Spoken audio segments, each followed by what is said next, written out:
നമസ്കാരം. കോവിഡ് വന്നവരും അതോടൊപ്പം തന്നെ കോവിഡ് വാക്സിൻ എടുത്തവരെല്ലാം തന്നെ ഈ പ്രധാനപ്പെട്ട റിപ്പോർട്ട് കാണാതെ നിങ്ങൾ പോകരുത്. കോവിഡ് കാലം അത് കഴിഞ്ഞെങ്കിലും കോവിഡിൻ്റെ ഭീതി ഇപ്പോഴും ആളുകളിൽ നിന്ന് പൂർണ്ണമായിട്ടും അത് വിട്ടുമാറിയിട്ടില്ല. നിലവിൽ മനുഷ്യജീവിതത്തെ കോവിഡിന് മുൻപും അതോടൊപ്പം തന്നെ കോവിഡിന് ശേഷവും ഒന്ന് വേർതിരിച്ച് പരിശോധിച്ചാൽ സാമ്പത്തികമായിട്ടും അതോടൊപ്പം തന്നെ ആരോഗ്യപരമായിട്ടുമൊക്കെ എല്ലാ ജനങ്ങൾക്കും കാര്യമായിട്ടുള്ള മാറ്റങ്ങൾ തന്നെയാണ് വന്നിട്ടുള്ളത്. കോവിഡ് കത്തി നിൽക്കുന്ന സമയം വാക്സിൻ കണ്ടുപിടുത്തം ആളുകൾക്ക് വലിയ ആശ്വാസമായിട്ട് മാറിയിരുന്നു.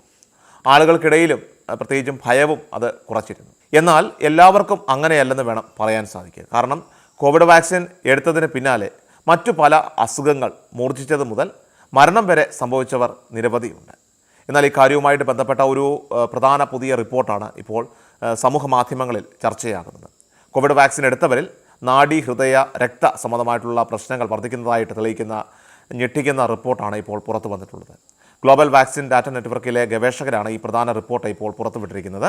ലോകത്തിലെ 8ഓളം വരുന്ന രാജ്യങ്ങളിലെ 99 ദശലക്ഷം ആളുകളെ പഠനവിധേയമാക്കിയതിൽ 13 വ്യത്യസ്ത രോഗാവസ്ഥകൾ അല്ലെങ്കിൽ രോഗാവസ്ഥ ഇനങ്ങൾ കണ്ടെത്തിയിരിക്കുകയാണ്.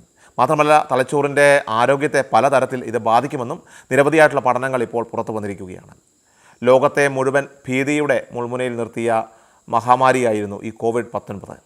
നിരവധി ആളുകളുടെ ജീവൻ കവർന്ന ഈ മഹാമാരി തടയുന്നതിൽ ഏറ്റവും വലിയ പങ്ക് വഹിച്ചത് വിവിധതരം വാക്സിനുകളുമാണ്. കോവിഡ്-19 അതിജീവിക്കാനായിട്ട് വാക്സിൻ എടുത്തവർക്ക് ഇപ്പോൾ ആ വാക്സിൻ തന്നെ ഗുരുതരമായിട്ടുള്ള ആരോഗ്യ പ്രശ്നങ്ങൾ സൃഷ്ടിക്കുകയാണ്. ഫൈസർ, മൊഡേണ, അസ്ട്രാസെനെക്ക വാക്സിനുകളാണ് ഇപ്പോൾ പ്രതിക്കൂട്ടിൽ നിൽക്കുന്നത്. Australia, Argentina, Canada, Denmark, Finland, France, New Zealand, Scotland എന്നീ രാജ്യങ്ങളിൽ കോവിഡ് വാക്സിൻ എടുത്ത ഏകദേശം 10 കോടിയോളം വരുന്ന ആളുകളിലാണ് ഈ പഠനം നടത്തിയത്. കോവിഡ് വാക്സിനുകൾ തലച്ചോറിനെയും അതുപോലെ ഹൃദയത്തെയും രക്തത്തെയും ഒക്കെ ബാധിക്കുന്ന 13ഓളം ഗുരുതരമായിട്ടുള്ള ആരോഗ്യ പ്രശ്നങ്ങൾക്ക് കാരണമാകുന്നുവെന്നും ഗ്ലോബൽ വാക്സിൻ ഡാറ്റ നെറ്റ്വർക്കിൻ്റെ പഠനത്തിൽ ഇപ്പോൾ കണ്ടെത്തിയിരിക്കുകയാണ്. വളരെ കുറച്ചു പേരിൽ മാത്രമേ ഈ പ്രശ്നങ്ങൾ ഉണ്ടാകുന്നുള്ളൂവെങ്കിലും ഇതിൻ്റെ പ്രത്യാഘാതം അത് അതീവ ഗുരുതരവുമാണ്. അക്യൂട്ട് ഡിസെമിനേറ്റഡ് എൻസെഫലോമലൈറ്റിസ് ആണ് കോവിഡ് വാക്സിൻ്റെ ഏറ്റവും പുതുതായിട്ട് കണ്ടെത്തിയ പാർശ്വഫലം. തലച്ചോറിൽ വീക്കമുണ്ടാകുന്ന അവസ്ഥയാണ് അക്യൂട്ട് ഡിസെമിനേറ്റഡ് എൻസെഫലോമലൈറ്റിസ്. സാധാരണമായിട്ടുള്ള ശരീരചലനങ്ങൾക്ക് പോലും ചിലപ്പോൾ ഇത് പ്രയാസങ്ങൾ നേരിടും. അസ്ട്രാസെനെക്ക വാക്സിൻ എടുത്തവരിലാണ് ഈ അവസ്ഥ കൂടുതലായിട്ട് കാണപ്പെട്ടത്. സ്പൈനൽ നെർവിൽ വീക്കമുണ്ടാകുന്ന ട്രാൻസ്വേഴ്സ് മെലൈറ്റിസ് ആണ് രണ്ടാമത്തേത്. അക്യൂട്ട് ഡിസെമിനേറ്റഡ് എൻസെഫലോമലൈറ്റിസ് ഒരു കണ്ണിൻ്റെ 2 കണ്ണുകളുടെയോ അല്ലെങ്കിൽ കാഴ്ചയെ ബാധിക്കും. സാധാരണ ശരീരചലനങ്ങൾക്കും പ്രയാസം നേരിടും. പെട്ടെന്ന് കടുത്ത പനി, അതുപോലെ ബോധക്ഷയം തുടങ്ങിയവയും ഇതിൻ്റെ ലക്ഷണങ്ങളാണ്. ഫൈസർ, മൊഡേണ വാക്സിനുകൾ ഹൃദയപേശികൾക്ക് വീക്കമുണ്ടാകുന്ന മയോകാർഡൈറ്റിസ്, അതുപോലെ ഹൃദയത്തിൻ്റെ സംരക്ഷണ വലയമായിട്ടുള്ള പെരികാർഡിയത്തിന് വീക്കമുണ്ടാകുന്ന പെരികാർഡൈറ്റിസ് എന്നീ പാർശ്വഫലങ്ങളും ഉണ്ടാക്കും. ശരീരത്തിലെ പ്രതിരോധ സംവിധാന നാഡികളെ ആക്രമിക്കുന്ന ഗില്ലൻ ബാരെ സിൻഡ്രോം, തലച്ചോറിൽ രക്തം കട്ടപിടിക്കുന്ന സെറിബ്രൽ വിനസ് സൈനസ്, ത്രോംബോസിസ് എന്നിവയും അസ്ട്രാസെനെക്ക വാക്സിൻ എടുത്തവരിലും കണ്ടെത്തുകയുണ്ടായി.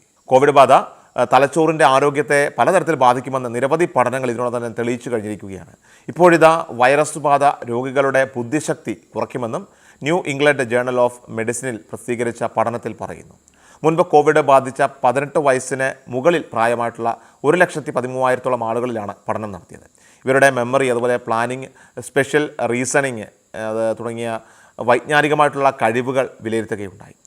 രോഗം ബാധിച്ചവർക്ക് മെമ്മറിയിലും അതുപോലെ തന്നെ എക്സിക്യൂട്ടീവ് ടാസ്ക് പ്രകടനത്തിലുമൊക്കെ കാര്യമായിട്ടുള്ള കുറവുണ്ടെന്നും ഗവേഷകർ കണ്ടെത്തി. മിതമായിട്ടുള്ള കോവിഡ് ബാധ പോലും IQവിൽ 3 പോയിന്റ് കുറയാൻ കാരണമാകുമെന്ന് ഗവേഷകർ പറയുന്നു. ലക്ഷണങ്ങൾ 12 ആഴ്ചയിലധികം നീണ്ടുനിന്ന ദീർഘകാല കോവിഡ് ബാധിച്ചവർക്ക് IQവിൽ 6 പോയിന്റ് കുറവുണ്ടായതായിട്ടും ഗവേഷകർ കണ്ടെത്തി. കോവിഡ് തീവ്രമായിരുന്നവരിൽ IQവിന് 9 പോയിന്റ് വരെ കുറവുണ്ടാകുമെന്നും പഠനത്തിൽ പറയുന്നു.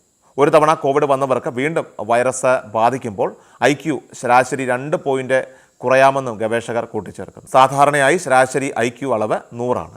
130 മുകളിലുള്ള IQ ഉയർന്ന പ്രതിഭാധനനായിട്ടുള്ള വ്യക്തിയെ സൂചിപ്പിക്കുകയാണ്. അതേസമയം 70 താഴെയുള്ള IQ പൊതുവെ സാമൂഹിക പിന്തുണ ആവശ്യമായിട്ട് വന്നേക്കാവുന്ന ഭൗതിക വൈകല്യത്തെ സൂചിപ്പിക്കുന്നുണ്ട്. 2ഓ അതിലധികമോ ഡോസ് വാക്സിൻ കോവിഡിനെതിരെ എടുത്തവർക്ക് ധാരണാശേഷിപരമായിട്ടുള്ള ചെറിയ മെച്ചം ലഭിക്കുമെന്നും റിപ്പോർട്ട് സൂചിപ്പിക്കുന്നു.